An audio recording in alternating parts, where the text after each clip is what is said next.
Reservation হটাও আন্দোলন দানা বাঁধতে শুরু করেছে দেশ জুড়ে।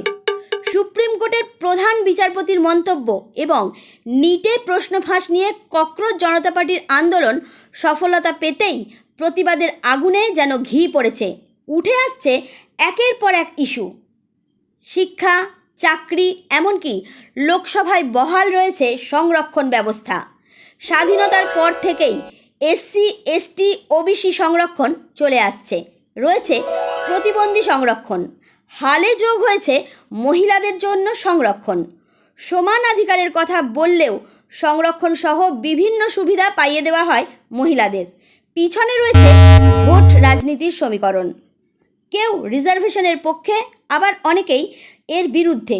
সংরক্ষণের কোপে পড়ে শিক্ষা থেকে চাকরি সব ক্ষেত্রেই পাল্লা দিয়ে কমেছে দেশের সাধারণ যুব সমাজের সুযোগ পাওয়ার ন্যায্য অধিকার।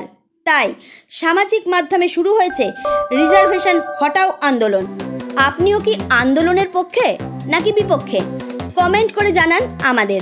আর হ্যাঁ, সকলকে অনুরোধ, প্লিজ একটা হাইপ করে সাবস্ক্রাইব করবেন রাজনীতি বাংলা।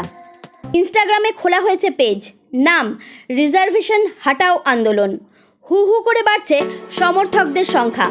6 মিলিয়ন ছাড়িয়ে গেছে পেজের সমর্থকদের সংখ্যা। দাবি দেশ জুড়ে সমস্ত রকমের সংরক্ষণ তুলতে হবে, নিশ্চিত করতে হবে প্রত্যেকের সমান অধিকার।